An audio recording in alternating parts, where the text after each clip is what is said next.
పరిశుద్ధ గ్రంథం మన జ్ఞాపకం చేస్తున్న మాట ఏంటనంటే, వీటి కొరకు మీరు కనిపెట్టుచున్నారు. ఏటి కొరకు అనంటే, పేతురు భక్తుడు చెప్తా ఉన్నాడు, అయ్యా ఒకనొక దినమున్నది, ఆ దినాన మన కంటికి కనపడే ఈ ఆకాశాలు కాలిపోతాయి, భూమి కాలిపోతుంది, గాలి, వెలుగు, నీరు, నిప్పు, ఈ పంచభూతాలన్నీ కూడా కాలి బూడిదై లయమై కంటికి కనపడకుండా పోతాయి. మరి ఇవన్నీ కాలిపోతే భూమి మీద ఉన్న మానవులు, ఆకాశం క్రింద ఉన్న మానవులు మనమేమన్నా ఉండగలమా అని అంటే మనం కూడా లయమైపోతాం. సరే, ఈ శరీర జీవితం 70 ఏళ్ళలో 80 ఏళ్ళలో ఉంటుంది, లేకపోతే 100 ఏళ్ళు ఉంటుంది. మీరైనా నేనైనా ఎవరమైనా మనం అందరం లోకాన్ని విడిచి వెళ్ళిపోయే వాళ్ళమే. ఈ శరీరం కొద్ది కాలమే ఉంటుంది, 100 ఏళ్ళు ఉంటుంది అనుకుందాం మనం. అయితే దేవుడు మనిషిలో పెట్టిన ఆత్మకు మాత్రం మరణం అనేది లేదు. ఈ శరీరాన్ని విడిచిపెట్టిన తర్వాత మానవుల్లో దేవుడు పెట్టిన ఆత్మ నిరంతరం జీవించడానికి దేవుడు అవకాశం ఇచ్చాడు. అయితే ఆ నిరంతరం జీవించేది ఉంటే నిరంతరం పరలోక రాజ్యంలోనన్నా ఉండాలి, లేదా నిరంతరము అగ్నిగుండములో బాధనైనా పడాలి. అయ్యా, పరలోక రాజ్యంలో చేరితే సంతోషం ఉంటుంది, సమాధానం ఉంటుంది. ఇప్పుడు మరి ఆ పరలోక రాజ్యంలో మేము చేరాలి అంటే ఏం చెయ్యాలి? యేసుక్రీస్తు ప్రభు వారు చెప్పిన మాట అదే, నేను మరలా వచ్చి మిమ్మల్ని నాతో కూడా ఉండటానికి తీసుకొని వెళతా. ఇప్పుడు ఆ వాగ్దానం అపోస్తలులు ఇదే చెబుతున్నారు. మేము ఏ యేసును గూర్చి అయితే ప్రకటిస్తున్నామో ఆయన చెప్పిన మాటలన్నీ మీకు తెలియజేస్తున్నాం. ఏంటి ఆయన చెప్పింది? తన యందు నమ్మకం ఉంచి తన యందు విశ్వాసం ఉంచి వారిని కొనిపోవటానికి ఆయన మరలా రానయ్యి ఉన్నాడు. అయితే ఇప్పుడు ఆయన రాకడ కోసమే కనిపెడుతున్నాం. క్రొత్త భూమి క్రొత్త ఆకాశం కొరకు కనిపెడుతున్నాం. రాకడొస్తే పరలోక రాజ్యంలో చోటు చేసుకోవటానికి ఆయన మనకి ఎదురొస్తే ఆయనను ఎదురేగి మేఘముల మీద ప్రభువుని ఎదుర్కొని పరలోకానికి వెళ్ళటం కోసమని పరలోకం కోసం మనం కనిపెడుతున్నాం. దేవుని రాజ్యం కోసం మనం కనిపెడుతున్నాం. ఎందుకు ఈ ప్రార్థన, ఎందుకు ఈ నియమం, ఎందుకు ఈ నిష్టలు, ఎందుకు కష్టాలు వచ్చినా కడగండ్లు వచ్చినా అలాగున మీరు భక్తి జీవితాన్ని కొనసాగిస్తున్నారు? అనేక మంది భక్తిని విడిచిపెడుతున్నారు, మీరైతే భక్తి జీవితాన్ని కొనసాగిస్తున్నారు. అనేక మంది దేవుని పేరు చెప్పుకొని అహంతో గర్వంతో ఉండేవాళ్ళు ఉన్నారు, కానీ మీరైతే మీకున్న అహాన్ని గర్వాన్ని అన్నిటిని విడిచిపెట్టి దేవుని సన్నిధిలో అలాగును తగ్గింపగలిగి జీవిస్తున్నారు. ఎందుకని అలాగును మీరు జీవిస్తే ఏమన్నా మీకు డబ్బులు వస్తాయా, ధనధాన్యాలు వస్తాయా, వెండి బంగారాలు వస్తాయంటే కాదు. అలాగును మనం జీవించటం ద్వారా ఆ పరలోక రాజ్యంలో చోటు మనకు దక్కుతుంది. దేవునికి స్తోత్రం. అందుకని ఆయన అంటున్నాడు, పరలోక రాజ్యం కొరకు కనిపెడుతున్నాము, క్రొత్త భూమి క్రొత్త ఆకాశం కొరకు కనిపెడుతున్నాము. యేసుక్రీస్తు వారిని ఎదుర్కోవటానికి మేఘారూరుడై రానయ్యున్న యేసయ్య కొరకు కనిపెడుతున్నాం. కనిపెట్టే మనమంట ఇప్పుడు ఆ పరలోక రాజ్యంలో చోటు చేసుకోవాలనంటే మనకి 3 ముఖ్యమైన లక్షణాలు ఉండాలి. ఏంటవి అనంటే ఈ వచనంలో చెప్పిన 3 లక్షణాలు. మొట్టమొదటిది, మీరు శాంతము గలవారై ఉండండి. ఎలాగ ఉండాలంటే మనం వినపడుతుందా? శాంతము గలవారయ్యి ఉండాలి. కొంతమందికి శాంతి దూతలాగా కనపడతారు, కానీ వాళ్ళకి శాంతం అనేది ఉండదు. ఇక్కడ వాక్యం అదే అంటుంది, మీరు శాంతము గలవారై ఉండండి, శాంతం గలవారై ఉండండి. మనుషుల దృష్టికి కాదంట. ఎవరి దృష్టికి మనం అట్లాగా ఉండాలి? ప్రభు దృష్టికి ఉండాలి. మోషే భక్తుని జీవితాన్ని జ్ఞాపకం చేసుకుంటే, మీలో ఎవరినైనా ఆయన చరిత్ర చదివిన వాళ్ళని అడిగితే, మోషే ఎంత కోపిస్తోడమ్మా, తీర్పు చెప్పడానికి వెళ్ళాడు అనుకో, అవతలోడు దెబ్బ తగిలి ఒక మాట అన్నాడు అనుకో, లాగి ఒక దెబ్బ కొట్టనేలా, కొట్టిన దెబ్బ కాడు సావనేలా, అమ్మ ఎంత కోపిస్తోడమ్మా మోషే గారు అని అంటారు మీరు. కానీ దేవుడు ఏమంటున్నాడు? మోషే నా ఇల్లు అంతటిలో మరి నీ స్టేట్మెంట్ కావాలా, దేవుని స్టేట్మెంట్ కావాలా? స్తోత్రం చెప్పండి. మనకు మనుషులు స్టేట్మెంట్లు కావాలి. మనుషుల ముందు ఎంత షో చేస్తారో కొంతమంది కదండి. మనకు మనుషులు స్టేట్మెంట్లు వద్దా? దేవుడు చూస్తున్నాడు. నిన్ను చూస్తాడు, నన్ను చూస్తాడు, అందరినీ చూస్తున్నాడు. నీకు మైక్ ఇస్తే పడతావు, ఎంత చక్కగా పడతావు. చూస్తున్నాడమ్మా తల్లి, చూస్తున్నాడమ్మా. పాపం తల్లులు ఏం చేస్తారులే, చెల్లి అంట, యవన ప్రాయంలో ఉన్న వాళ్ళ గురించి అంటాడు. చూస్తున్నాడమ్మా చెల్లి, చూస్తున్నాడమ్మా, నువ్వు చేసే పనులన్నీ చూస్తున్నాడమ్మా. చూస్తే ఏం చేస్తాడు? అడుగుతాడంట. తీర్పు రోజున నిన్ను లెక్క అడుగుతాడు. దేవుని దృష్టికి మనం ఎట్లాగును కనపడాలి అనంటే మనుషుల దృష్టికి కాదు. మోషేను చూసి అంటారు కోపిస్తోడు, మహా ముక్కోపమ్మ, ఒక దెబ్బకే చంపాడమ్మా, హంతకుడమ్మా, అలాంటోడమ్మా, ఇలాంటోడమ్మా అని అంటారు. తీసేయి, మనుషుల మాటలు కాదట. కానీ దేవుడు ఒక మంచి స్టేట్మెంట్ ఇస్తున్నాడు. ఏంటన్నానంటే నా ఇల్లు అంతట్లో నమ్మకస్తుడు, ఆయన సాత్వికుడు. ఎక్కడ కలిగింది మార్పు అనంటే ప్రభువు ముఖ దర్శనం చేసుకున్నాక, ప్రభువుతో 40 దినాలు 40 రాత్రులు 40 పగళ్ళు అలాగును దేవుని సన్నిధిలో సహవాసం చేసి దేవుని సన్నిధిలో గడిపినాక, దేవుని సన్నిధిలో ఆయన మాటలు ఆలకిస్తూ ఆయన దగ్గరే ఉన్న తర్వాత ఆయనలో ఈ పెను మార్పును దేవుడు ఇచ్చాడు. మరి మనం కూడా మారు మనసు పొందాం, బాప్తిస్మం పొందాం, చాలా కాలం అవుతుంది. మనకి లక్షణం ఉన్నదా? శాంతము కలిగిన వారిగా మనము ఉండాలి. ఆయన అంటున్నాడు శాంతము గలవారై ఉండాలి. మారు మనసు పొందితేనే చాలదట, బాప్తిస్మం పొందితేనే చాలదట, ప్రభు బలలో చేతులేస్తేనే సరిపోదట. మనకు ఉండాల్సిన ఒక మంచి లక్షణం శాంతము కలిగిన వారిగా ఉండాలి. అందుకనే పౌలు భక్తుడు ఫిలిప్పీలకు ఉత్తరం రాస్తూ అంటాడు, 4వ అధ్యాయము 5వ వచనం ఒకసారి చూద్దామండి. అపోస్తలుడైన పౌలు గారు ఫిలిప్పీ సంఘానికి ఉత్తరం రాస్తూ అందులో ఒక మాట చెప్తాడు. 4వ అధ్యాయం 5వ వచనం, మీ సహనమును సకల జనులకు తెలియబడనీయుడి, ప్రభువు సమీపముగా ఉన్నాడు, దేనిని గూర్చి మీరు చింతించొద్దు. సహనం ఎప్పుడు కోల్పోతాం? కొంచెం ఎదరు సర్దుకోనండి అమ్మ, మీరు కొంచెం ఎదరు సర్దుకోనండి. ఎదరికి ఎర్ర సముద్రము నీ ఆజ్ఞ మేరకు రహదారిగా మారగా, ఎర్ర సముద్రము నీ ఆజ్ఞ మేరకు రహదారిగా మారగా, దాటిరే నీ జనులు బహుక్షేమముగా, ఆ జలములలోనే శత్రు సైన్యము మునిగిపోయెనే, ఆ జలములలోనే శత్రు సైన్యము మునిగిపోయెనే. కృపా సత్య సంపూర్ణుడా సర్వలోకానికే చక్రవర్తివి నీవే యేసయ్యా, సర్వలోకానికే చక్రవర్తివి నీవే యేసయ్యా. హల్లెలూయా. కాబట్టి దేవుని వాక్యం మనకు చెప్పే మాట ఏంటన్నానంటే మీ సహనమును సకల జనులకి తెలియబడనేడు. ప్రభు సమీపంగా ఉన్నాడు, ఆయన రాకడ వస్తుంది. మన సహనాన్ని సకల జనులకు తెలియజేసేటట్లుగా మనము కనపడాలి. పరిశుద్ధ గ్రంథం అదే గుర్తు చేస్తుంది, దేవుని మాటలు గుర్తు చేస్తున్నాయి. మీరు శాంతము కలిగిన వారై సహనము కలిగిన వారై ఉండాలి. మారు మనసు పొందితేనే చాలదట, బాప్తిస్మం పొందితేనే చాలదట, ప్రభు బలలో చేతులేస్తేనే చాలదట, నువ్వు గొప్పగా ప్రార్థన చేస్తున్నట్టు జనాలకు కనపడితేనే సరిపోదట. కానీ చూడాల్సింది ఎవరు చూడాలంటే నిన్ను దేవుడు చూడాలి. ఆయన చూచినప్పుడు ఆయన దృష్టికి మనం ఎట్లాగును కనపడాలనంటే శాంతము కలిగిన వారిగా ఉండాలి, సహనం కావాలి.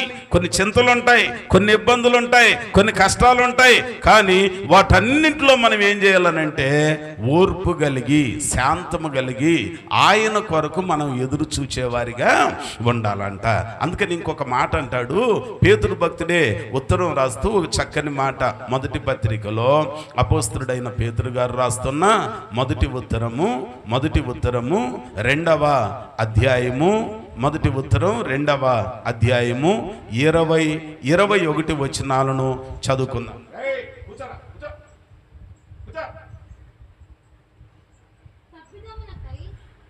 20-21 వచనాలు. తప్పిదమునకై దెబ్బలు తినినప్పుడు మీరు సహించిన ఎడల మీకేమి ఘనము? మేలు చేసి బాధపడినప్పుడు మీరు సహించిన ఎడల అది దేవునికే హితమగును. ఇందుకు మీరు పిలవబడిరి. ఎందుకు పిలవబడ్డామంట?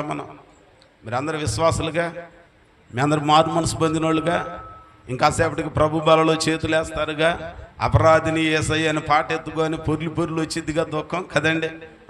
కానీ వాక్యం అంటుంది, మనం ఎందుకు పిలువబడ్డాం, మనం ఎందుకు మారు మనసు పొందాం, మనం ఎందుకు బాప్తిస్మం పొందాం, దేవుడు మనల్ని ఎందుకు పాపములో నుంచి శాపములో నుంచి పిలిచాడు అనంటే ఊరికినే బాప్తిస్మం పొంది సంఘంలో ఉండి మనకు వచ్చే దానిలో దేవునికి ఇస్తా ప్రభు బలని సమీపించి వెళ్ళటానికే కాదంట.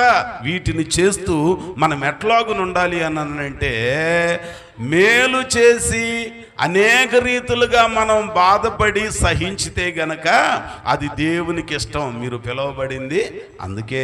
మేలు చేసి మీరు నిందల పాలయ్యారనుకోండి, మీరు మేలు చేసి మీ ద్వారా మేలు పొందుకున్న వాళ్ళు మీకు కీడు చేస్తున్నారనుకోండి, మీరు ఏం చేయొద్దనంట, కాస్త ఓర్చుకోవాలి, కాస్త సహనం కలిగి ఉండాలి, ఓపిక బట్టి ఉండాలి. తొందరపట్టం ఎందుకు? ఒకనొక దినం ఉన్నదిగా, ఆ దినం రాకడ దినంగా. ఆ దినాన ఆయన ఎదుటికి మనం వచ్చినప్పుడు నువ్వు గనక మేలు చేసి ఇతరుల ద్వారా కీడు అనుభవిస్తా ఉంటే ఆ రోజున దేవుడు నీకు మంచి బహుమానాన్ని ఇస్తాడంట. ఒకవేళ కీడుకు ప్రతి కీడు చేసావనుకో, నువ్వు ఎంత భక్తి చేసినా ఇక నీ ప్రార్థన అంతా ఏమైపోయినట్టు, వరదల్లో గోదావరిలో కృష్ణ నదులు కొట్టుకుపోయినట్టేనంట. దేవునికి స్తోత్రం. కాబట్టి రాకడ కొరకు ఎదురు చూచే మనం దేవుని పరలోక రాజ్యంలో చోటు చేసుకోవాలని చూస్తున్న మనకు ఉండాల్సిన లక్షణం ఏంటనంటే, ఒకవేళ మన ద్వారా మేలు పొందుకొని ఎవరైనా మనల్ని బాధ పెడతంటే, నీ ద్వారా మేలు పొందుకొని నీ ద్వారా ఉపకారాన్ని పొందుకొని ఎవరైనా నీకు అపకారం చేస్తుంటే నువ్వు ప్రతి ఉపకారానికి బదులుగా అపకారం చేయొద్దు, కానీ కనిపెట్టుకొని వేచి చూస్తా ఉండు మౌనంగా.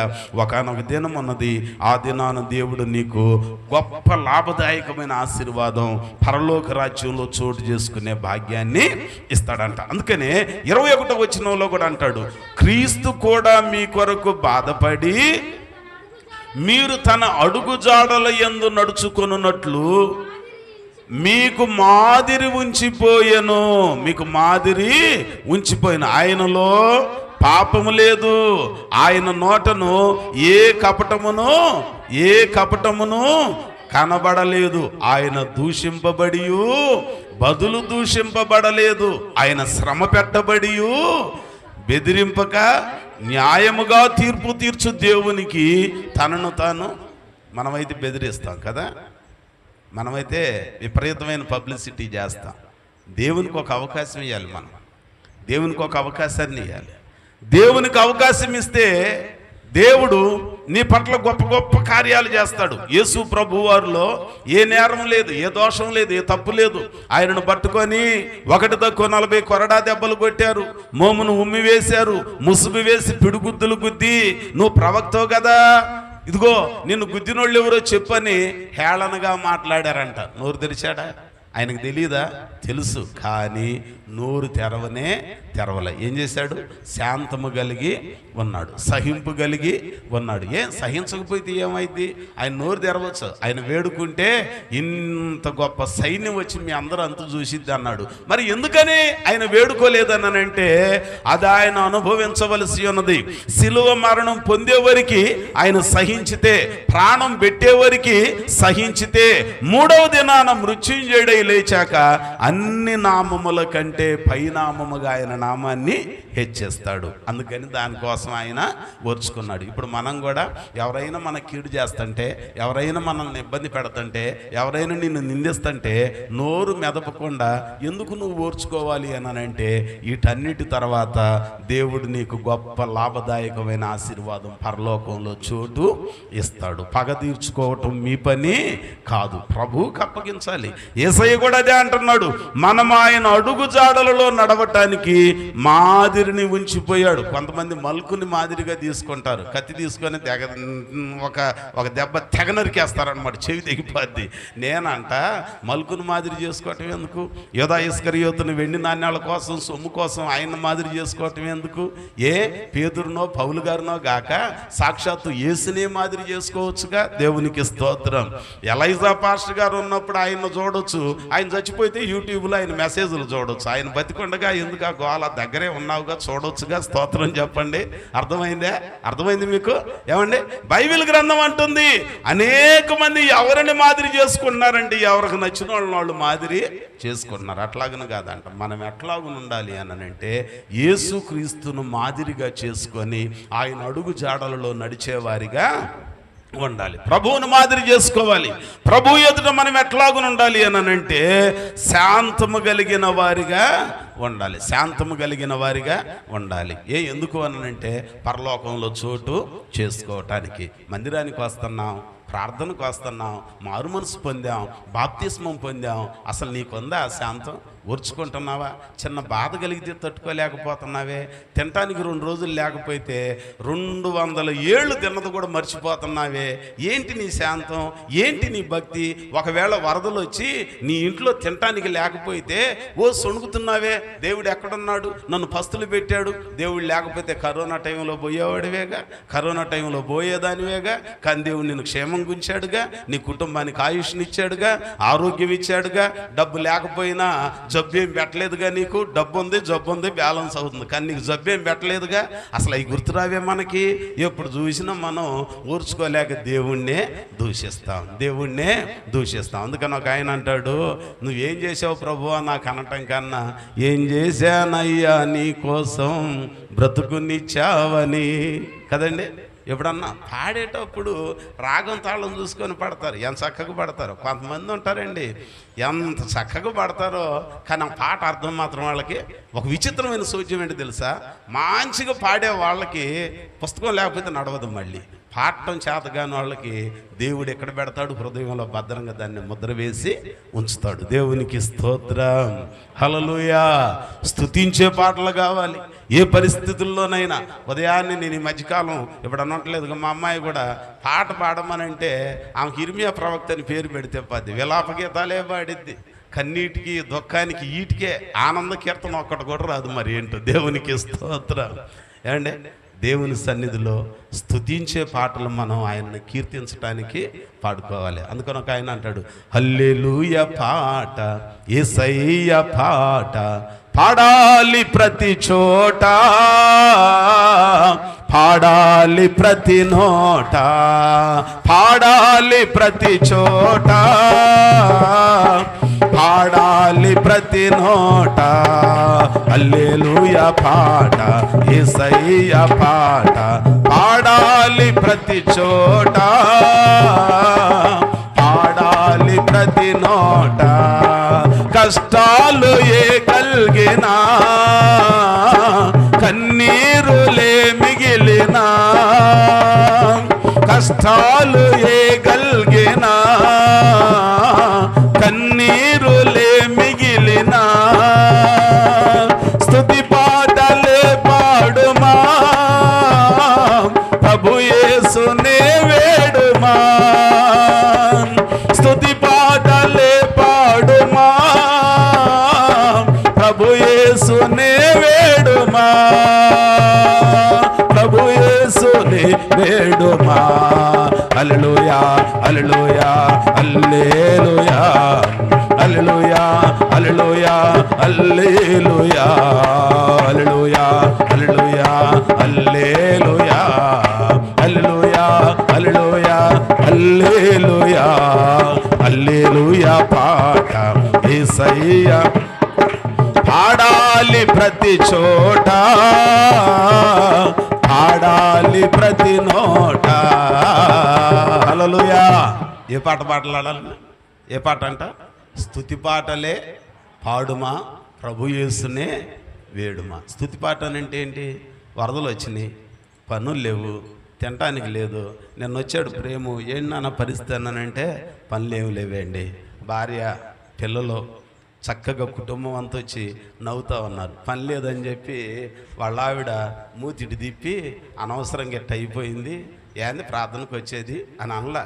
చక్కగా పిల్లల్ని తీసుకొని, అరే వాడు బుడంకాయలాగా ఉన్నాడు, వాడు కూడా ఏదో ఒకటి చెబుతానే ఉన్నాడు, కానీ ఎవరి ముఖాల్లో దుఃఖం అనేది లేదు. దేవుడు ఇస్తాడు, తగిన కాలంలో ఇస్తాడు.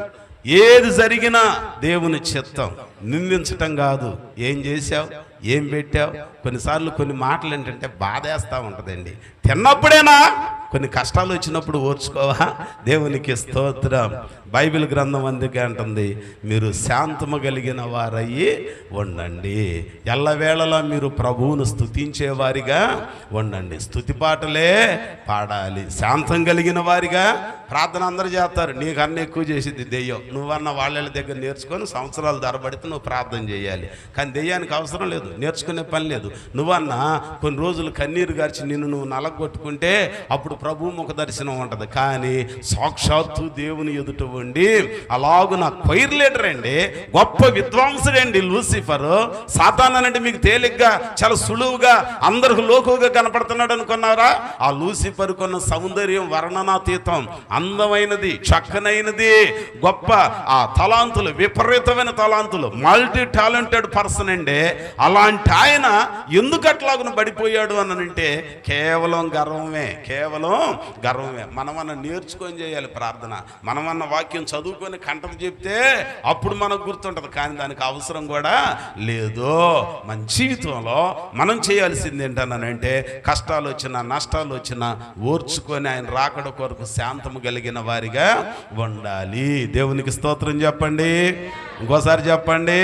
కొన్ని కుటుంబాలను నేను చూస్తామంట, చాలా ముచ్చటేసిద్ది, చాలా ఆనందం వేసిద్ది. వాళ్ళ కుటుంబాలలో ఆ మగవాళ్ళతో నాకున్న అనుబంధం తెలుసు, వాళ్ళ ఇంట్లో ఏముంటున్నాయో ఏముండవో నాకు తెలుసు, నాకు చెప్పుకుంటారు. కానీ వాళ్ళ ఇళ్లలో ఉన్న వాళ్ళ భార్యలు ఉన్నారే, వాళ్ళు మాత్రం బయటికి ఎప్పుడు బాధపడి అది లేదు ఇది లేదు ఎట్టయింది అట్టయిందని చెప్పిన దాఖలాలు లేవు. ఎంత ముచ్చటేసిద్దో, ఎంత ముచ్చటేసిద్దో. అదొక విచిత్రమైన సోద్యం ఏంటనంటే ప్రార్థన అని భక్తి వేషం వేసుకున్న వాళ్ళు చెప్పలేరు, కానీ ప్రార్థనకు రాకపోయిన దేవుడు అంటే భయం కలిగిన వాళ్ళు మాత్రం అట్లాగునా ఉంటున్నారు. అందుకే కావాలి పేతురు భక్తుడు ఈ మాటలు రాస్తాడు. ఇదిగో సంఘములోనికి వచ్చిన నీవు, మారు మనసు పొందిన నీవు, బాప్తిస్మం పొందిన నీవు, ప్రభు బలలో చేతులేసే నీవు, ఆయన రాకడ కొరకై ఎదురు చూస్తున్న నీవు పరలోకంలో చోటు చేసుకోవాలనంటే ఇవన్నీ చేస్తేనే చాలదు, కానీ శాంతము కలిగిన వారిగా మీరు ఉండాలి. ఏం చేయాలంటే మనం శాంతం కలిగిన వారిగా ఉండాలి. అందుకనే అపోస్తలుడైన ఆ దినాలలో కొంతమంది సంఘంలో పెద్దలను పెట్టారంట. ఎవరిని పెట్టారో ఒక 7 పెద్దలను పెట్టారంట. ఎందుకు వాళ్ళు అన్నానంటే బలల యొద్ద పరిచర్య చేయటానికి, వచ్చిన వాళ్ళందరికీ అందించడానికి. ఆ పెద్దలు కూడా ఎలాగునుండాలి అనంటే ఆత్మచేత నింపబడిన వారు, మంచి సాక్ష్యం కలిగిన వాళ్ళు, శుద్ధ మనసు కలిగిన వాళ్ళు. ఆ రోజుల్లో బల్లల దగ్గర ఆ రొట్టెలు కానీ ఏమన్నా పలహారం పంచమంటే ఏం చేస్తున్నారంటే కొంతమందికి అంట విధవరాండ్రని చిన్న చూపు చూస్తున్నారంట, విధవరాండ్రని చిన్న చూపు చూస్తున్నారంట. అందుకని మంచి మనసు కలిగిన వాళ్ళని 7 పెద్దలను నియమించి అభిషేకించారు. 7 స్తెఫను అని ఒక ఆయన ఉన్నాడు. ఈ స్తెఫను గురించి జ్ఞాపకం చేసుకుంటే అపోస్తలుల కార్యముల గ్రంథము 7వ అధ్యాయము 60వ వచనంలో చూస్తే యేసు దేవుని కుమారుడని, ఆయనే అభిషిక్తుడని, ఆయనే మానవాళిని నరకంలో నుంచి విమోచించి పరలోకంలోనికి చేర్చేవాడని చెప్పుచున్నందుకు ఆయనను పట్టుకొని ఆ సౌలుగా ఉన్నప్పుడు, పౌలుగా మారలా, ఆయన సౌలుగా 9వ అధ్యాయంలో పౌలుగా మారాడు. ఇది 7వ అధ్యాయంలో సంగతి అన్నమాట. ఆ సౌలు దగ్గరుండి ఆయనను పట్టి కట్టి రాళ్లతో కొట్టించి చచ్చే వరకు చూస్తున్నాడంట. అయితే 7వ అధ్యాయం 60వ వచనంలో చూస్తే ఆ మనుషులందరూ పండ్లు కొరుకుచు కోపంతో ఆయన మీద రాళ్లు వేస్తా ఉంటే ఈయన ఏం చేస్తున్నాడు తెలుసా? చూడండి ఒకసారి చదవండి. అతడు మోకాళ్ళుని, ప్రభువా నా మీద వారి మీద ఈ పాపము మోపకము అని గొప్ప శబ్దముతో పలికెను. ఈ మాట పలికి నిద్రించెను అంటే అంటే చనిపోయాను. చూసారా, రాళ్లతో కొడతంటే ఎవరిని మాదిరిని చేసుకున్నాడు? యేసుని మాదిరిగా చేసుకున్నాడు. ఎవరైనా సంఘంలో ఒక పెద్ద, ఓ మంచి విశ్వాసి అంటే ఎంత శాంతమండి, ఎంత గొప్ప శాంతమండి మనకు ఉంటుందా? అందుకనే మనమంట సంఘంలో శాంతము కలిగిన వారిగా ఉండాలి. ఎలాగనుండాలి మనం? కొంతమందికి అసలు పేరు ఉంటుంది కానీ శాంతం అని వారి జీవితాలలో, వారి ముఖాల్లో శాంతం అనేది కనపడదు. కొన్ని సందర్భాలలో మరి ముఖ్యంగా నేను మొన్న ఆదివారం అయిపోయి సోమవారం ఒక చిన్న విషయంలో సంఘంలో ఒక చిన్న సమస్య ఉంటే ఓ 3 కుటుంబాలు పక్కన ఉంటే వాళ్ళతో మాట్లాడదామని పిలిస్తే అరే సేవకుడిని కూడా లేకుండా కుడి ఎడంగా నాకన్నా బాగా చిన్నామే, సేవకుడు ఉన్నాడు కదా, ఎక్కడ గ్రామంలో పరిస్థితులు వేరు కదా అని కూడా లేకుండా చేతులు తిప్పేస్తుంది, కళ్ళు పెద్దవి చేసి నా ముందు మాట్లాడుతుంది. అందుకని ఎటువంటి వాళ్ళని చూసే పౌలు గారు అన్నాడు కదా, సంఘంలో స్త్రీ మౌనంగా ఉండాలి. మిమ్మల్ని కాదులే, పౌలు గారు చెబుతాడు. ఏమంటాడు సంఘంలో చెప్పరే? అందుకే అయ్యా నీ పోటు తట్టుకోలేకే నువ్వు ఉన్నప్పుడు రావట్లా, పాదిరమ్మ ఉన్నప్పుడు వస్తున్నా. రండి, రేపు పాదిరమ్మతోనే రండి, ప్రభు పిలిచిన వెళ్ళమాకండి ఎక్కడికి. అమ్మా నేను కూడా అందుకేగా, మీరు రానప్పుడు నేను ఎందుకని నేను ముక్తి వెళ్ళలో చెబుతా, లేకపోతే వీధులు ఏమని చెబుతా. నా సంగతి మీకు తెలియదే, మోటార్ సైకిల్కి ఒక గొట్టం కట్టుకొని నాకు అలవాటే ఏదో అంటారు, ఆమంట వీధికి పెద్ద అంట. ఎవరామా మీకు తెలుసుగా, నేను సువార్తకు పెద్దోడిని, నాకు సిగ్గు శరం లేదో, ఎవరు వచ్చినా రాకపోయినా నా పిల్లోడిని తీసుకుంటా చక్కగా బండి మీద కూర్చొని నువ్వు బ్యాటరీ పట్టుకోరా మైక్ పట్టుకోరా అంట చెబుతా సువార్త. దేవునికి స్తోత్రం. ఓహో మీరు వచ్చి ఇక్కడ కూర్చొని రేకుల కింద కూర్చొని ఫ్యాన్ల కింద కూర్చొని చెబితేనే సువార్త కాదు, ఏడ చేస్తేనే సేవ కాదు. వీధుల్లో కూడా చెప్పొచ్చు. స్తోత్రం చెప్పండి, ఇంకోసారి చెప్పండి. అందుకనే పౌలు గారు అంటారు, విసిగేసింది కావాలి ఆయనకి, సంఘంలో స్త్రీ మౌనంగా హద్దు మీరు పోకూడదు, ఎక్స్ట్రా వేషాలు వేయకూడదు, కాస్త ఆగాలు నువ్వు. అందుకనే స్త్రీని గురించి పౌలు గారే చెప్తాడు. పెళ్లి చేసేటప్పుడు నేను చెబుతా, ఇప్పుడు చెబితే మొత్తానికి ఏదో అయింది కావాలి ఇంట్లో అనుకుంటారా?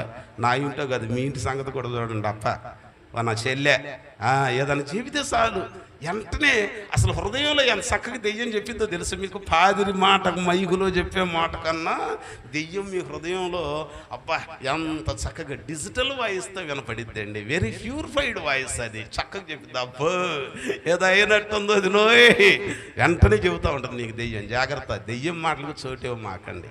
పౌలు గారు ఎఫెసీ సంఘానికి ఉత్తరం రాస్తూ 5వ అధ్యాయం 22 చెప్తాడు, స్త్రీలారా ప్రభువునకు వలె మీ సొంత పురుషులకి లోబడరు. లోబడితే ఆ మాట ఎందుకు చెప్పేవాడు ఆయన? ఎవరికి చెప్తున్నాడు? ప్రభువుకు లోబడే వాళ్ళకి చెబుతున్నాడు. అంటే వీళ్ళు దేవునికి లోబడుతున్నారంట. కానీ వినపడుతుంది మీకు?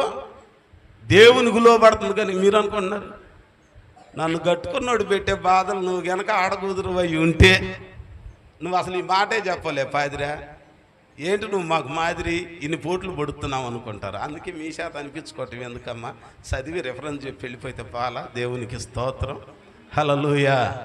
జాగ్రత్త, మార్పు లేనోడే కానీ ఎట్లాగున మారుతాడు అన్నానంటే పేతురు భక్తుడే అంటాడు ఒక చక్కని మాట. చూడండి, ఆ మాట కూడా ఇక్కడే ఉంది, ఎదరే ఉంది, మీరు అటు ఇటు తిరగొద్దు. కానీ ఆ పేతురు రాసిన పత్రిక అది పెళ్లి కాని వాళ్ళు బలి చదువుతున్నారు తొందరగా, అయిన వాళ్ళకి లేదు. కానీ చూడండి 3వ అధ్యాయం మొదటి పత్రిక 3వ అధ్యాయము 3వ అధ్యాయం మొదటి వచ్చిన అమ్మ చదవండి. అటువలే ప్రియులారా స్త్రీలారా, మీరు మళ్ళీ మబ్బులో పెట్టి చదవద్దు. స్త్రీలారా మీరు మీ స్వపురుషులకు లోబడి అందువలన ఎవరైనను వాక్యమునకు అవిధేయులైతే. అంటే ఎవరాళ్ళు? ఆగండే, ఎవరాళ్ళు? భర్త. వారిలో ఎవరైనా అంటే మీ స్వపురుషులకి, నీ భర్తకు లోబడి ఉండండి అని చెబుతున్నాడు కదా. అలాంటి నీ భర్తలో ఎవరైనా వాక్యమునకు అవిధేయులైన వారు ఉంటే వారు భయముతో కూడిన మీ పవిత్ర ప్రవర్తన చూచి. అబ్బా చదువు అమ్మ తల్లే, గట్టిగా చదువు. ఇప్పుడు చూసారా, ఇంగ్లీష్ చదివినట్టు చదివేసింది అర్థం కాకుండా. వాక్యము లేకుండానే తమ భార్యల నడవడి అంటే ప్రవర్తన, తీరుతెన్నులు, ఆమె నడిచే విధానం, ఆ తీరుతెన్నుల వలన రాబట్టవచ్చును. ఎక్కడికి? ఎక్కడికి? వాక్యం అవసరం వాళ్ళకి. పాదిరి గారు వచ్చి ప్రార్థన చేయాలి. చెప్పండి, నాకేం రమ్మంటే వస్తా, కానుకొచ్చిందిగా ఇంటికి వస్తే. దేవునికి స్తోత్రం. ఈ మధ్య ఇదో ఒకటి నేర్చారు. అయ్యగారు ఇప్పుడు అన్న వచ్చాడు గృహదర్శనాలకి, వస్తా నేను కూడా. విసిగేసేదాకా వస్తా నేను. దేవునికి స్తోత్రం. బీపీ లేదు, షుగర్ లేదు, అన్ని గృహదర్శనాలు అయిపోయాక ఇది అంట. ముక్త్యాలలో మన ఆదివారం ఎట్టాగిన ప్రతి ఇంట్లో జ్వరాలు ఉన్నాయి, ప్రతి ఇంట్లో డెంగ్యూ జ్వరాలు, ప్లేట్లెట్స్ పడిపోతున్నాయి, ప్రతి ఇంట్లో చిన్నపిల్లలకు జాండీస్ కామెర్లు ఉన్నాయి, చాలా బాధపడుతున్నారు, చినుకులు పడతానే ఉన్నాయి. నేను అన్నా మెల్లిగా పక్కన వాళ్ళు వచ్చి, అయ్యా వర్షం వస్తుందిగా వచ్చే ఆదివారం పెట్టుకుందాం, వచ్చే ఆదివారం వరదల్లో ఉంటాము, కొట్టుకొని పోతాము. ఏనాటికీడు ఆనాటికే రాత్రి చెప్పాగా వెళ్దాం. పక్క వెళ్ళి అన్నాడు, అది మా పాస్టర్ గారు ఏం మారలేదు, ఎంత మొండోడు ఏంటి, వాన వస్తుంటే వెళ్దాం అంటాడేంటి, వాన వస్తే తడుతామా, తడితే జలుబు చేసిద్దా, జలుబు చేసి ముదిరిపోతే జ్వరం వచ్చిద్దా, జ్వరంలో దగ్గు వచ్చిద్దా, ముదిరిపోతే టైఫాయిడ్ అయిద్దా, ఏంటి ఈయనకేం తెలియట్లా. సరే నేను వింటానే ఉన్నా, జనాలకు ప్రార్థన చేస్తున్నా, పక్కన మాట్లాడుతుంటే విన్నా. ఎవరిది బలవంతం లేదు, నాతో పాటు ఎవరైనా వస్తే రండి, నేను ప్రతి గుమ్మాన్ని తాకబోతున్నా. దేవునికి స్తోత్రం. ప్రార్థనా నూనె తీసుకున్నాం, ప్రతి ఇంటికి వెళ్ళాము, మొత్తానికి అందరూ కలిసి వచ్చారు, ఆడవాళ్ళు మగాళ్ళు సంఘంలో ఉన్న వాళ్ళు అందరూ కలిసి వచ్చారు. ఇంటింటికి వెళ్ళి ప్రార్థన చేస్తామంటే ఆ గుమ్మాలకి దేవుని సన్నిధిలో ప్రార్థనా నూనె రాసి సిలువ వేసి వచ్చాం. దాని ప్రభావం చుట్టూ నీళ్ళు వచ్చిన ఆ కాలనీలోకి మాత్రం ఒక్క ఇంటిలో కూడా నీళ్ళు రాల. స్తోత్రం కలుగునుగాక. హల్లెలూయా, హల్లెలూయా. యెహోవాకు అసాధ్యమైనది ఏది లేదు. అందుకని ఆయన అంటున్నాడు, మనం ఎట్లాగున ఉండాలనంటే సంఘంలో స్త్రీలైనా పురుషులైనా మనమందరం దేవునికి లోబడి కష్టాలలో కూడా శాంతము కలిగిన వారిగా ఉండాలంట. పేతురు దినాలలో కూడా అందుకే ఆ పరిస్థితులన్నీ ఉన్నాయి. ఆ 3వ అధ్యాయంలో తర్వాత 3వ వచనం చూస్తే మళ్ళీ లేనిపోయింది. ఆ జళ్ళల్లుకునే వాళ్ళకి చెప్పారు, అలంకరించుకునే వాళ్ళకి చెప్పారు అంటాడు, కానీ నేను వాటి గురించి చెప్పట్లా, వాటిని వద్దంటలేదు. కానీ వాటికన్నా కూడా 4వ వచనంలో అంటాడు, సాధువైనట్టు మృదువైనట్టునైన గుణమును అక్షయ అలంకారములుగా మీ హృదయ అంతరంగ స్వభావము మీకు అలంకారము, అది దేవుని దృష్టికి మిగుల విలువ కలిగింది. కాబట్టి మనం ఎట్లాగా ఉండాలంట, శాంతము కలిగిన వారై ఉండాలి. ఎందుకు? రాకడ సమయంలో ప్రభువుని ఎదురేగి పరలోక రాజ్యంలో చోటు చేసుకోవాలనంటే మారు మనసు పొందితేనే చాలదంట, బాప్తిస్మం పొందితేనే సరిపోదంట, ప్రభువుల్లో చేతులు ఎత్తే చాలదంట, ఊపిరాడకుండా ప్రార్థన చేస్తేనే చాలదంట. దేవుని వాక్యం చెప్పే మాట, మీ సహనమును సకల జనులకు తెలియబడనేయండి. మీరు శాంతము కలిగిన వారై ఉండండి. కష్టాలు వచ్చినా నిందలు వచ్చినా దేవుని సన్నిధిలో అలాగున మనం నెమ్మది కలిగిన వారిగా ఉండాలి. దేవునికి స్తోత్రం. హల్లెలూయా, హల్లెలూయా. ఇంకొక మాట అంటున్నాడు ఆయన ఆ పేతురు రాసిన పత్రికలో, 2వ పత్రికలో ఆ 3వ అధ్యాయం 14వ వచనంలో ఆయన చెప్పే మరొక మాట ఏంటి అనంటే, మీరు ఎట్లాగున ఉండాలి అనంటే ఆయన దృష్టికి నిష్కళంకులుగా ఉండాలి, కళంకము లేని వారిగా ఉండాలి. కళంకము లేని వారిగా. ఏమన్నా ఉన్నదా కళంకం? ఒక అరటిపండు చూస్తే తీసుకొని వచ్చి ఇంట్లో పెట్టామనుకోండి, ఆ అడుగునున్న అరటిపండు కొద్ది రోజులకి ఏమైంది, తినకుండా వదిలేస్తే ఆ పైన ఉన్న వాటి బరువు అంతా దాని మీద పడి 2-3 అరటిపండ్లు ఆ క్రింద ఆ టేబులో లేకపోతే నువ్వు పెట్టిన బాస్కెట్ ఏదో ఒకటి తగిలి మెత్తబడి ఏమైపోద్ది అది అనంటే, వాక్యం చెప్పే మాట అదట ఎలాగునైపోతుంది అనంటే నల్లగా అయిపోద్ది, ఆ కొంచెం మాత్రమే పాడైనట్టుగా ఉండిపోతుంది. అది కళంకం. అందుకనే దేవుని వాక్యం మనకు చెప్పే మాట ఏంటనంటే, కళంకము లేని వారిగా ఆయన ఎదుట మనము ఉండాలి. కళంకం అనేది ఉండకూడదు. వాక్యంలో ఒక మాట అంటాడు, హబక్కూకు గ్రంథకర్త 1వ అధ్యాయము, హబక్కూకు గ్రంథము, మళ్ళీ ఇది ఎతకాలేం పాపం భూతార్థం వేసి అక్కడ చూడండమ్మా, పేజ్ నెంబర్ చెప్పండి. హబక్కూకు గ్రంథము 1వ అధ్యాయము, 1వ అధ్యాయం త్వరగా.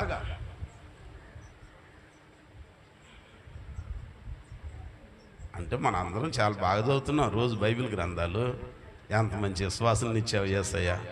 అమ్మయ్యా, చూడండి 771 69 కదా, 71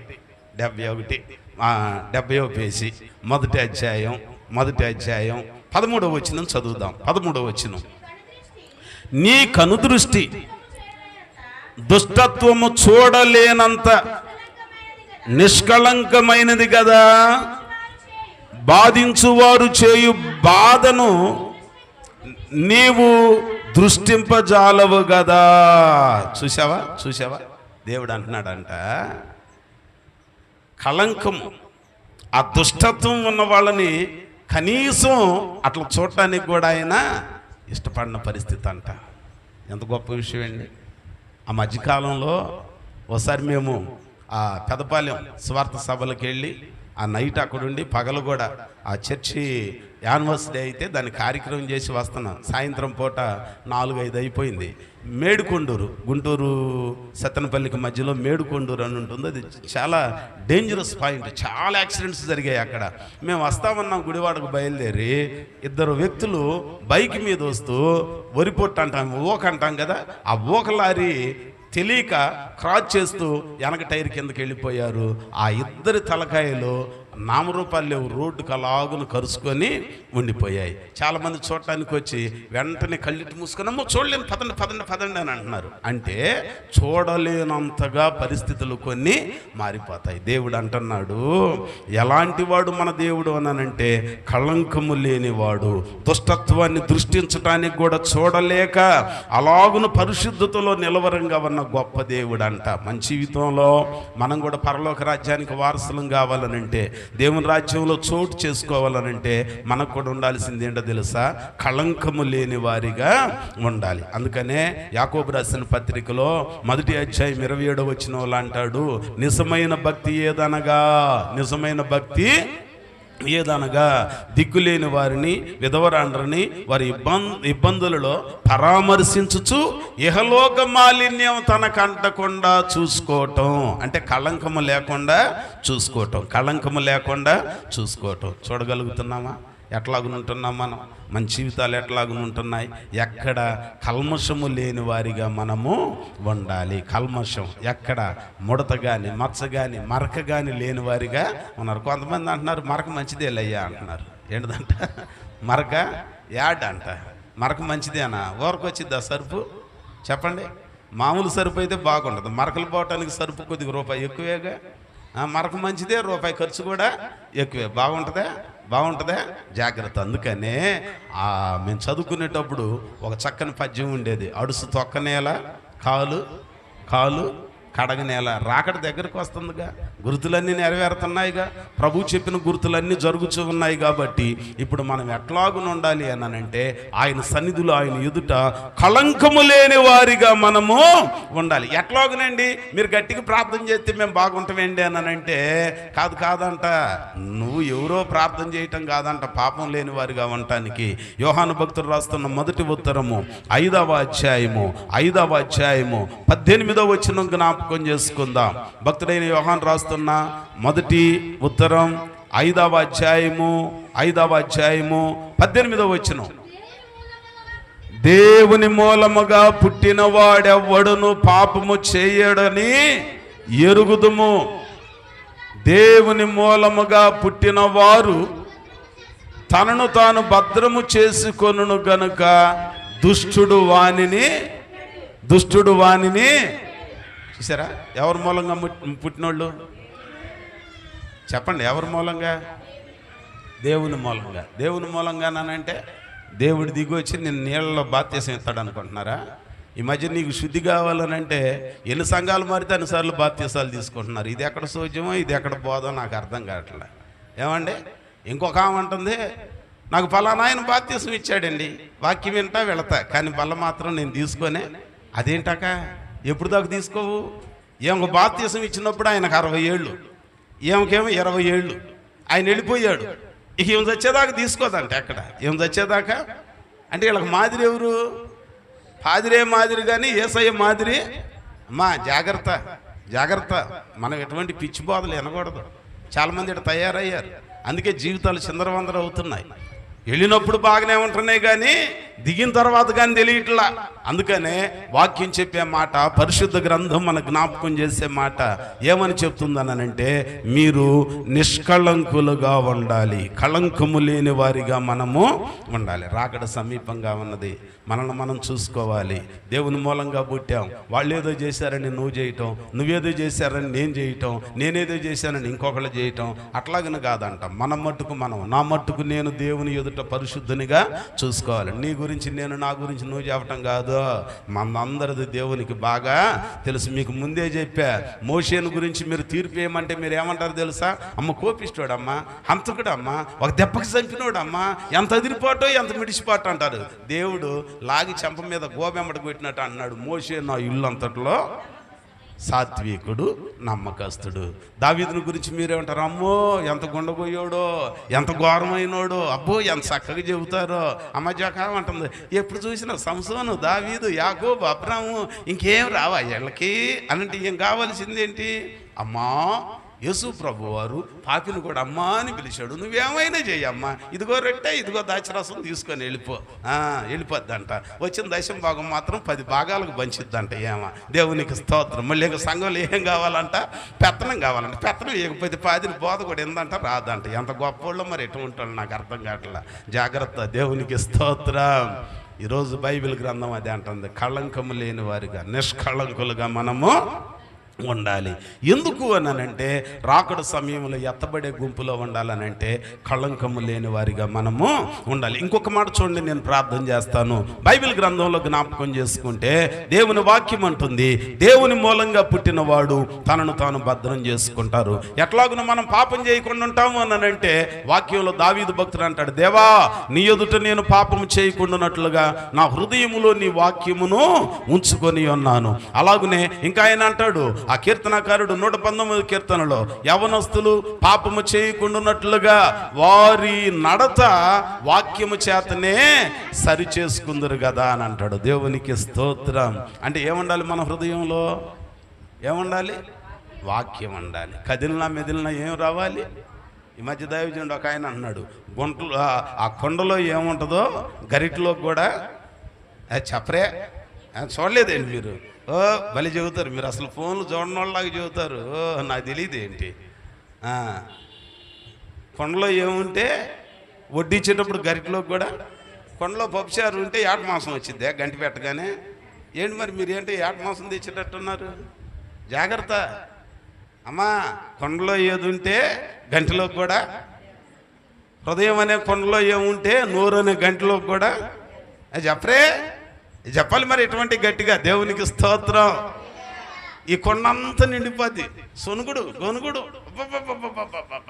గంట తీసుకొని స్తుతించుదామని అంటే అనవసరంగా ఉన్నాడయ్యా, ఈ వారం కూడా ముత్యాలు పోతే బాగుండేదయ్యా, ఎక్కడున్నాడయ్యా, ఈ నోరెత్తితే ఆడవాళ్ళ గురించి చెప్తాడయ్యా, ఈ నోరెత్తితే మగవాళ్ళ ముందే చెబుతున్నాడయ్యా, వీళ్ళు ఏం మాటిస్తారయ్యా, వీళ్ళకి మారయ్యా. ఇది నువ్వు అనుకునేది. నీ హృదయం అనే కొండలో సొనుగుడు ఉంది, గొనుగుడు ఉంది, ఈర్ష్య ఉంది, ద్వేషం ఉంది, కోపం ఉంది. మళ్ళీ అపరాధిని అనగానే ఎక్కిళ్ళు వచ్చేస్తాయండి. అసలు ఎంత విచిత్రమైన వాళ్ళు వీళ్ళు. నేను చూస్తే నాకేమో నువ్వు వచ్చింది, ఇది చెబితే లేనిపోయింది, కొన్ని కోసుకోవడానికి పగైనట్టు ఉన్నమాట అంటే ఉండు రచిరాదు అన్నట్టు అయిపోతాను నేను. నాకేమో ఆగదాయి మరి, చెప్పకపోతేనే దేవుడు ఊరుకోడాయా. దేవునికి స్తోత్రం. జాగ్రత్త. బైబిల్ గ్రంథం అంటాను. ఈ మధ్య ఇంకొక ఉంటుంది, అసలు అపోస్తలుల బోధ ఎలా ఇసగరికి వచ్చా? వస్తే లాల్చి చేసుకోడే, కాలరను సక్క వేసుకుంటాడే. ఇంకొక ఉంటుంది, నిజమైన అపోస్తలుల బోధ అయితే మీసాలు ఎందుకు? మీసం రోషానికి గుర్తు. రోషం మీసం తీసేయాలంట. మీసం తీసి మెడకాయలు కోసినా కూడా రోషం లేనివాడేనంట. ఎంత గొప్పళ్ళండి, ఎంత భ్రమలో ఉండిపోతున్నారండి. అరే లోకం ఎటుపోతుందండి. వాక్యం యాడిని సస్తున్నారండి వీడు ఎక్కడిని బతుకుతున్నాడో సస్తున్నాడో తెలియట్లేదండి. దేవునికి స్తోత్రం. మీసం రోషం గుర్తంట. నాగవరపడు సియోను ప్రార్థనా మందిరం అని మన దగ్గర కూడా వచ్చారు. ఎవరైనా? మోషయ్య గారు ఎట్లా కొట్టుకుంటాడు చూడండి, గుర్తుంది మీకు? మోషయ్య గారు ఆయన అంటాడు, నన్ను తిరువురు తీసుకెళ్ళాడు. అక్కడ మణిమ గారని ఈయన ఆత్మీయ కుమార్తె ఒక ఆమె పరిచర్య చేస్తున్నారు సియోను ప్రార్థనా మందిరం. వాళ్ళు ఆయన మంచి ఎంప్లాయ్. తర్వాత అమ్మగారు మంచిగా పరిచర్య చేస్తున్నారు. ఎప్పటికీ నోరారా బాబు అని పిలుస్తూ ఉంటుంది నన్ను. సరే ఆడు తీసుకెళ్ళి నైట్ ప్రసంగం చేసాం, తెల్లారి ప్రసంగం చేసి రావాలి. ఉదయాన్నే షేవింగ్ చేసుకుంటున్నాడు. గడ్డం గీరుకుంటా ఉండి అర్థం కావాలి అన్నా అని అంటే నాకెందుకు అర్థం అని అంటాడు. తొందర మాట్లాడతాడు. అర్థం కాదనమాట ఆయన మాట్లాడేది. నేను చేసుకుంటే నీకు అర్థం కావాలి, నువ్వు నల్లగొన్నా బాగానే ఉన్నావు కానీ ఎందుకు తీసేయి అని అన్నాడు. ఆయన అన్నీ తీసేస్తాడు మీసాలు. నేన్న ఊరికా అది ఉండకపోతే అసలే ఇది ఉంటే అన్న కొద్ది గుమ్మడికాయలాగా ఉంటుంది మొఖం, అది తీసేస్తే సొరకాయలాగా సాగినట్టు ఉంటుంది. నా బాధ నాది, నీకెందుకు కాదు మీసం రోషానికి గుర్తు. రోషం ఉండకూడదు మనకే, దేవుడి సేవకులు. ఇది తీసేసి ఏ పనులైనా చేయొచ్చు అంట. రోషం లేనోడు అనుకుంటారండి. జాగ్రత్త. దేవుని వాక్యం అదే అంటుంది, వెలుపటి అలంకారంగా గాక అంతరంగంలో రోషం లేని వారిగా ఉండాలి. దేవునికి స్తోత్రం చెప్పండి. దేవుని మూలంగా పుట్టినోళ్ళు. వాక్యం మనలో ఉంటే, దేవుని వాక్యం మన హృదయంలో గనక ఉంటే మనం పాపం చేయటానికి భయపడతాము. అందుకనే వాక్యం ఉండాలి మన హృదయంలో. ఏముండాలండి? వాక్యం ఉండాలి. వాక్యం ఉంటే ప్రార్థన పొర్లు వచ్చింది. వాక్యం ఉంటే దేవుని స్తుతించుదామనగానే పొర్లుకుంటా దేవుని సన్నిధిలో మాటలు వస్తాయి. వాక్యం మన హృదయంలో ఉంటే ఆయనను ఘనపరచకుండా మనం ఉండలేము. ఆది అపోస్తలుల హృదయం నిండా వాక్యం నిండిపోయి ఉన్నది. అన్నారంటారు, అబ్బాయి మీరు చేపలు పట్టే జాలర్లో, విద్య లేని పామర్లో అసలు ఏ ధైర్యం చూసుకొని అబ్బాయి మీరు ఇటు చేస్తున్నారు? యేసు దేవుని కుమారుడని చెప్పదంటామా? చెప్పినందుకు యాకోబును తలగొట్టి చంపించామా? ఇదిగో జాగ్రత్త, స్తెఫనును కూడా చంపించాం. ఇక మీరు యేసు దేవుడు అని చెబితే ఇక మిమ్మల్ని కూడా బతకనివ్వని అంటే వాళ్ళు అన్నారంట, అయ్యా చంపుతారా? 3.5 సంవత్సరాలు మా ఈ కన్నులారా ఏ యేసునైతే చూచాయో, మా ఈ చేతులు ఏ రెక్కల్లో పక్కల్లో మెలిగాయో, మా ఈ కాళ్ళు ఎవరి అడుగులు వేసి 3.5 సంవత్సరాలు నడిచాయో, ఆ జీవవాక్యమును గురించి సాక్ష్యం ఇయ్యకుండా మేము ఉండలేము. మేము ఆయన గురించి చెబుతాం. అయితే ప్రాణం తీస్తామని అంటే వాళ్ళు అన్నారంట, ప్రాణాలు బలి ఇచ్చిరి, ప్రభునెంతో సేవించిరి, ప్రాణాలు బలి ఇచ్చిరి, ప్రభునెంతో సేవించిరి, సింహాల కెరయైనను, సింహాల కెరయైనను సంతోషముగా వెళ్ళిరి. ఏది నీ సాక్ష్యము, ఏది నీ త్యాగము, ఏది నీ సాక్ష్యము, ఏది నీ త్యాగము. హల్లెలూయా. దేవుని కోసం అలాగున బ్రతకటానికి సమర్పణ కలిగిన వారిగా ఉండాలి. వర్షం వరద ఆగిపోవచ్చు మన శనివారం, కానీ దేవుని పని విషయంలో ఆయుష్ ఇచ్చి ఆరోగ్యం ఇచ్చాక మనం ఆలస్యం. అట్టని మూర్ఖంగా పేతురు అన్నని యేసయ్య నీళ్ళ మీద నడిచి రమ్మన్నాడు కదని చెప్పి నేను కూడా మున్నేరు బ్రిడ్జి కూలిపోయింది, నా కారు అటే వెళ్ళిద్ది, నా దేవుడు నీళ్ళ మీద నడిపెత్తాడనంటే మీకు శవం దొరక్క ఫోటో పెట్టుకోవాల్సి వచ్చేది. దేవునికి స్తోత్రం. ఏమండి, కాస్త జ్ఞానం కలిగి నడుచుకునే వారిగా ఉండాలి. చివరిలో ఇంకొక మాట చెప్పి నేను ప్రార్థన చేస్తా. మనం రాకడలో యేసుక్రీస్తు రాకడ కొరకు కనిపెడుతున్నాం, పరలోక రాజ్యం కోసం కనిపెడుతున్నాం. ఆ పరలోక రాజ్యంలో మనం చోటు చేసుకోవాలని అంటే మారు మనసు, బాప్తిసం, ప్రభు బలలో చేతులు వేయటమే కాదట, శాంతము కలిగిన వారిగా ఉండాలి. రెండవది, ఆయన దృష్టికి కళంకము లేని నిష్కళంకులుగా ఉండాలి. మూడవదంట నిందారహితులుగా ఉండాలి. ఏంటిదంటే అది నిందారహితులుగా. అందుకనే ఫిలిప్పీ సంఘానికి ఉత్తరం రాస్తూ పౌలు గారు ఒక మాట అంటాడు చూడండి. 2వ అధ్యాయము అపోస్తలుడైన పౌలు గారు ఫిలిప్పీలకు రాస్తున్న ఆ ఉత్తరము 2వ అధ్యాయము 14-15 వచనాలను చదువుకుందాం. మీరు మూర్ఖమైన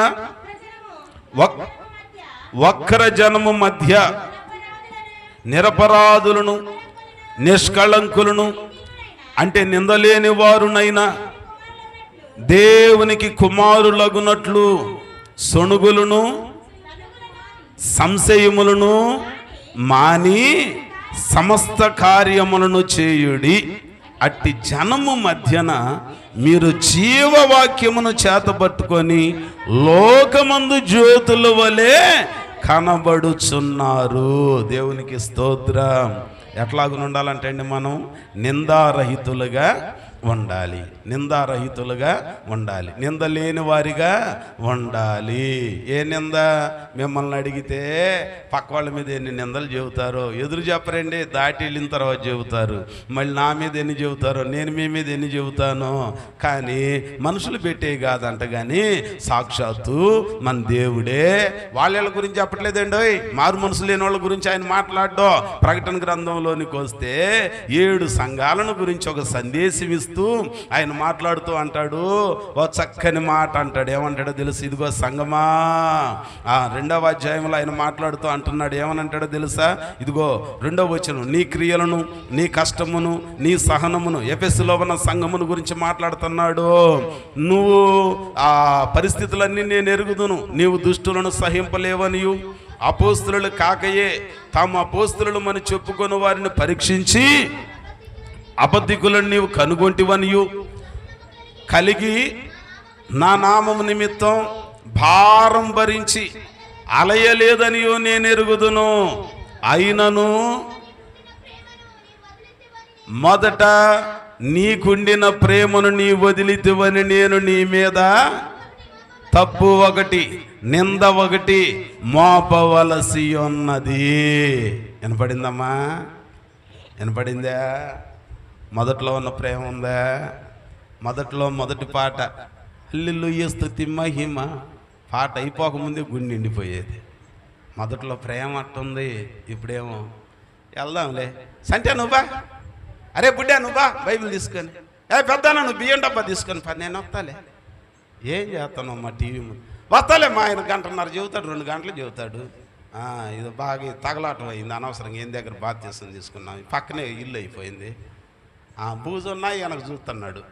పక్కన వాళ్ళన్నా ఓడవలేకపోయారని అశుభమ్మ ద్వారకా కుమారి వీళ్ళు ఒకళ్ళు దొరుకుతారు ఇక వెనక. మా ఇళ్ళేమో ఎక్కడే ఉండిపోయింది, ఈ గుడి వచ్చి ఏడే పడిపోయా. నువ్వా నేను వస్తాలే అంటున్నారా? జాగ్రత్త. మొదట ఎట్నే వచ్చారు మీరు. అక్కలు, నా తల్లులు, చెల్లెళ్ళు, కూతుర్లు ఎట్నే వచ్చారమ్మా? నేను మీకు వాక్యం గుర్తు చేస్తున్నా. మొదట మీకున్న ప్రేమను మీరు ఎవరి మీద? మీ ఆయన మీదో, మీ ఆవిడ మీదో, మీ పిల్లల మీదో, మీ అమ్మ నాన్నల మీదో ప్రేమ కాదు నేను చెప్పేది. ఈలోక ప్రేమలన్నీ మాయా. శాశ్వతమైన ప్రేమ ఏ ప్రేమ? ఆ దేవుని మీద మొదట నీకున్న ప్రేమను నువ్వు ఏం చేశావు? కదలలేదా? కదిలిపోయింది. మొదట్లో పరుగులు తీస్తా వచ్చేదాన్ని. ఏమైంది ఇప్పుడు నీకు? నింద మోపుతున్నాడా లేదా దేవుడు? చెప్పండి, చెప్పండర్రా. వాక్యంలో ఉన్నమాట మోపాడా లేదా? మొదట్లో మనం ఎట్నే వచ్చామా? బాప్తిసం తీసుకున్న తొలి దినాల్లో ఇట్లానే ఉన్నామా? దేవుని దగ్గరికి పరిచయమైన తొలి దినాల్లో ఇట్లాగనే ఉన్నామా? యేసు ప్రభుని స్వరక్షకునిగా అంగీకరించిన ప్రారంభపు దినాలలో అలాగున హలో అని పాదుడు అనగానే బొలో అనుకుంటూ వచ్చేవాళ్ళే. ఈ రోజున ప్రసంగం టయానికి వస్తున్నానంటే మీరు అనుకుంటున్నారు ఇప్పుడు 1,00,000 సాకులు ఉంటాయి చెప్పడానికి. ఆడెవడు అన్నాడంట, అయ్యా వెళదాం రా అనంటే నేను ఇప్పుడే జత ఎడ్లను కొన్నాను, వెళ్ళి దాని కొమ్ముపాటు సుడిపాటు పరిశీలన చేసుకున్నాం.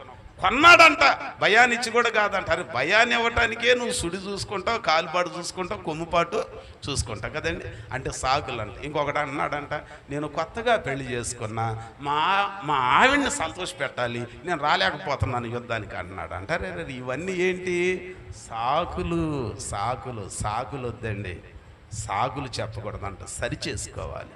ఎఫెసులో ఉన్న సంఘపు దూతకి దేవుడు ఉత్తరం రాస్తా అన్నాడు, అయినను నీకున్న లక్షణాలన్నీ మంచియే, నీ క్రియలు నేను ఎరుగుదును, సంఘం కోసం నువ్వు పడ్డ కష్టం నేను ఎరుగుదును, ఓర్చుకున్న నీ సహనం నేను ఎరుగుదును. చాలామంది నేను చాలా మాటలు అన్నారు, అయినా ఓర్చుకున్నావు, నిలబడ్డావు, సంఘంలో ఉన్నావు, ప్రార్థనలో ఉన్నావు, పరిశుద్ధతలో ఉన్నావు, భక్తిలో ఉన్నావు. వాళ్ళేదో అన్నారు వీళ్ళేదో అన్నారని లోకంలోనికి వెళ్ళిపోవాలా, పాపంలోనికి వెళ్ళిపోవాలా? నిలబడ్డావు, భక్తి కలిగి ఉన్నావు, పరిశుద్ధత కలిగి ఉన్నావు. అయినను నీ మీద తప్పు ఒకటి, నేను నింద ఒకటి వేయవలసి వస్తుంది. ఏంటయ్యా అనంటే మొదట నా మీద నీకున్న ప్రేమను నీవు వదిలితే. పరిశీలన చేసుకోండి. వెరీ సీరియస్ థింగ్ అనమాట ఇది. నేను మీకు నవ్వుతో చెప్తున్నాను కానీ ఎవరికి వాళ్ళు పరిశీలన చేసుకోవాలి. ఇవే నవ్వు టుడే, ఈ రోజుకి నేనంటూ పరిచర్యకి వెళ్ళాలనంటే టయానికి వెళ్ళిపోతా. మీరు నమ్మి తీరాలి. నేను చేసే పరిచర్యలో నాకు వచ్చేదానికి నేను పెట్టే ఖర్చుకి ఏమాత్రం కూడా మిగులుబడి ఉండదు. మరి ఎందుకయ్యానంటే అంత దూరం ముత్యాలలో పరిచర్య చేయటానికి ఎప్పుడో 95వ సంవత్సరంలో 96వ సంవత్సరంలో చేశా. చివరికి దాదాపుగా 200 మంది ఉన్న సంఘం వేరే అక్కడ చూచి ఆయన పెద్ద ఆయన అయ్యేసరికి 5గురికి 4గురికి వచ్చింది. 2 సంవత్సరాల నుంచి చేస్తున్నాం. దేవుడు దీవించాడు. మరలా ఒక 120, 130 మంది, 89, 90 మంది దాకా ప్రభు బలలో చేతులు వేయటానికి కూర్చుంటున్నారు. దేవునికి స్తోత్రం. చాలా భారమే, చాలా కష్టమే, అయినా దేవుని సన్నిధిలో పరిచర్య విషయంలో మనం నింద వేయించుకోకూడదు కాబట్టి ఈ పని చేస్తున్నాం. కనుక ఈ పగటికాల సమయంలో దేవుని వాక్యం ఉంటుంది, రాకల్లో ఎత్తబడాలనంటే మనము నిందారహితులుగా ఉండాలి. పరిశీలన చేసుకుందాం, పరీక్షించుకుందాం.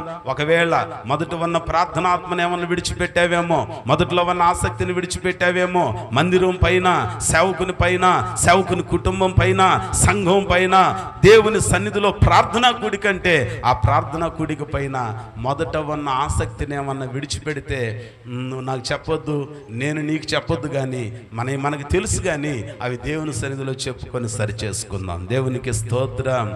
ప్రార్థన ఒకటి చెప్పుకున్నాం. నిన్న మన తల్లి వాళ్ళ ఇంట్లో 11 గంటలకు ప్రార్థన అని చెప్పింది. సరే, జనాలకు అర్థం కాదు కదా అని చెప్పి మైకు పెట్టినా కూడా ప్రార్థన అయిపోయిన తర్వాత వచ్చారు. ప్రార్థన అయిపోయినాక అంటే మీరు వచ్చారుగా, రాకపోతే వేరే విషయం, వచ్చారు. కానీ ఇంతవరకు ప్రార్థన అంటే మీరే వచ్చి ప్రార్థన చేసి పాటలు పాడేవాళ్ళు. కూర్చున్న మీలో నాకు తెలిసి 100% మందికి చక్కగా ప్రార్థన చేసి పాటలు పాడే తలాంతును దేవుడు ఎందుకు మీరు మూట కడుతున్నారు? దేవుడు ఇచ్చిన తలాంతుని ఎందుకు మూటగట్టి రుమాలులో చుట్టి భూమిలో పాతరేస్తున్నారు? ఎందుకు వేస్తున్నారు అట్లాగునా? అయ్యో, ఎడమ వైపున గుంపులోకి వెళ్ళిపోతావే. దేవుడు నీకు ఒక తలాంతు ఇచ్చాడు, ప్రార్థించే భాగ్యం ఇచ్చాడు, పాట పాడే భాగ్యం ఇచ్చాడు.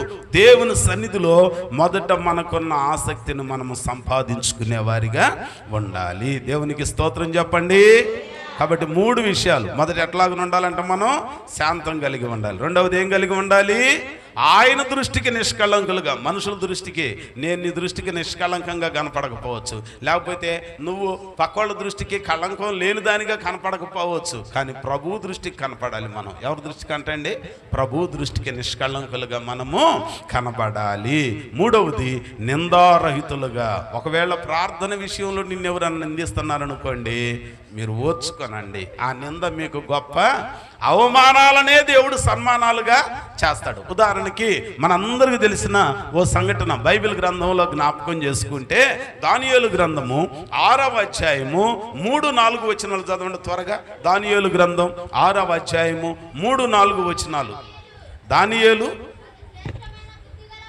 అతి శ్రేష్టమైన బుద్ధి గలవాడై ప్రధానులలోను అధిపతులలోను ప్రఖ్యాతి నొందినవాడు గనుక రాజ్యం అంతటి మీద రాజు ఉద్దేశించను. చూసారా? అంటే ఆయన్ని ఎంతమంది నిందించారు? ఎక్కడన్నా చూద్దామన్నానంటే ఏ విషయంలో దొరకలేదంట. తన దేవుని విషయంలో తప్ప ఎక్కడా తప్పు చేసినట్లు ఏంటది? ప్రార్థన చేయటం. నిందించారయ్యా, రాజాజ్ఞను ధిక్కరించాడయ్యా అనుకున్నారు, నిందల పాలు చేశారు. నలుగురిలో పలచనైపోయాడు, నలుగురిలో చులకనైపోయాడు. అయిపోయింది దానియేలు జీవితం అనుకున్నారు, సింహాల బోనులో వేశారు.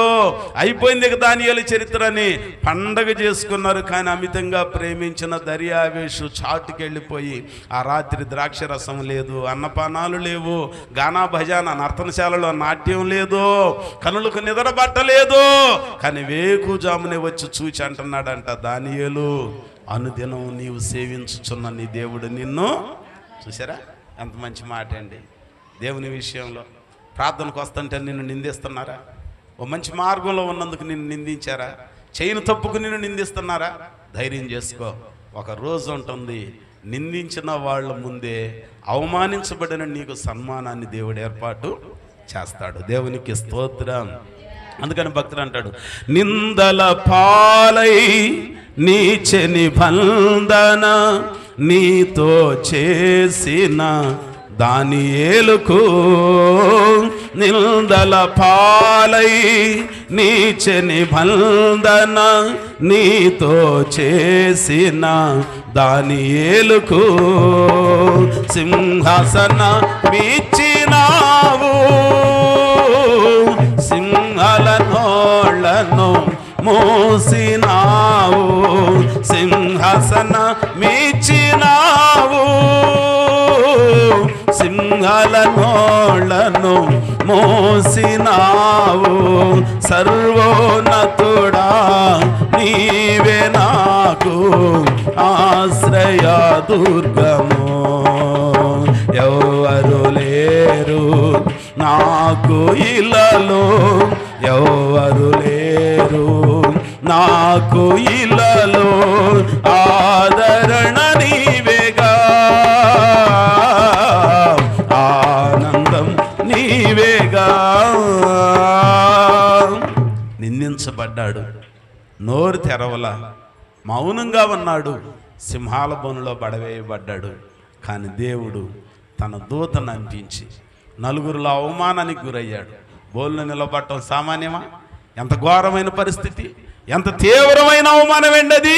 ఆ అవమానాలలో అలాగును నోరు మెదపకుండా మౌని అయి ఉన్నాడు.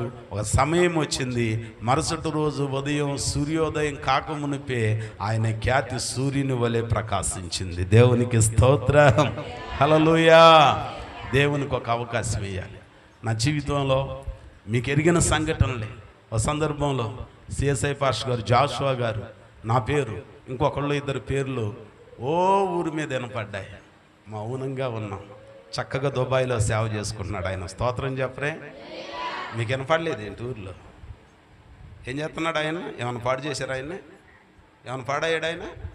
ఎలా ఇదో పాడవలా? ఏముంది అయ్యా అందరు ఏముంది? ఓహో, ఏమైనా దేవుడు ఏంటి? దేవుడు ముక్త్యాల్లో మళ్ళీ పరిచర్యని ఇచ్చాడు. దేవునికి స్తోత్రం. అంటే మీ అందరిని బొమ్మని అంటలా. పొయ్యే ఉద్దేశం ఉంటే నేను ఆపితే ఆగుతారా? చెప్పండి. దేవునికి స్తోత్రం చెప్పండి. అర్థమైందే? దేవుడు అన్యాయస్తుడు, ఎప్పుడు కూడా ఓర్చుకోవటమే. దాదాపు 2.5 సంవత్సరాలు ఓర్చుకున్నా. నష్టమేమి? ఎవరికన్నా ఏదో నాకు ఆపద కలిగితే నా వంతుగా నేను వెళ్ళే పలకరించే ప్రార్థన చేసి వచ్చాను. ఎవరికన్నా ఏమన్నా కలిగితే మనం వెంటనే అమ్మో ఏం చేశాడమ్మా, ఎక్కడికి పోద్దమ్మా, పడింది దెబ్బ అని అనకూడదంట. ఏ రోజు ఏమైద్దో ఎవరికి నా మీద కోపంతో, ఇంకొకళ్ళ మీద కోపంతో ఏమన్నా మాట్లాడితే, రాయి దొర్లించువాని మీదకే రాయి, కంచె కొట్టువాని పాము. బలి తెలిసి మీకు ఎటువంటి మరేంటి? నోటికి తాళం పట్ల తుప్పెక్కిందేంటి? వానేసి తడిసిపోయి తుప్పెక్కి తాళం పట్టలేదేమో. కొద్ది కొప్పు నుండి రాయండి. వాక్యం అనే నూనె కొద్దిగా పోతే తుప్పన్నా వదిలిద్ది. దేవునికి స్తోత్రం. వాక్యం చెప్పట్లే ఈ మధ్య. దేవుడు నిన్ను దీవిస్తాడు, దేవుని పరిచర్యకి దేవుడు దీవిస్తాడు, గుడికి రేకి దేవుడు నిన్ను ఆశీర్వదిస్తాడు, టీవీకి దేవుడు నిన్ను దీవిస్తాడు. ఈ చెడ్డ మాటలు ఎక్కువైనాయి కానీ తల్లి వాక్యం తక్కువైపోయా. అరే రే రే రే ఆపకుండా గంట వాక్యం చెబితే మా మొఖాలు ట్యూబ్ లైట్లాగే వెలిగిపోతాయి. అదే గనక కొట్టో చప్పట్లా పాడో ఒక పాట వేసుకున్నానంటే అబ్బో పెట్రోమాస్ లైట్లాగా వెలిగిపోతాయి. అంత మాయ మాయ. అందుకని ఒక ఆయన, నిన్ను గన్న తల్లి ఏది, నిన్ను గన్న తండ్రి ఏడి, పోయినారా లోకం విడిచి. మాయ, అంతా మాయే. జాగ్రత్త. ఉన్న బ్రతుకు దినాలలో మన జీవితాలను మనం పరిశీలన చేసుకోవాలి. మన మటుకు మనం నిందారహితులుగా. నిందల పాలయ్యాడు దానియేలు, కానీ దేవుడు తగిన కాలం వచ్చింది, హెచ్చించాడు. అందరూ చూచారు, అమ్మో కాముగా ఉంటాడు అనుకున్నాం. ఎంత దుర్మార్గుడు దానియేలు. రాజు ఉప్పు కారం తింటే రాజుని లెక్క చేయలేదా? రాజుకే ద్రోహం చేశాడా? రాజుకే కీడు చేశాడా?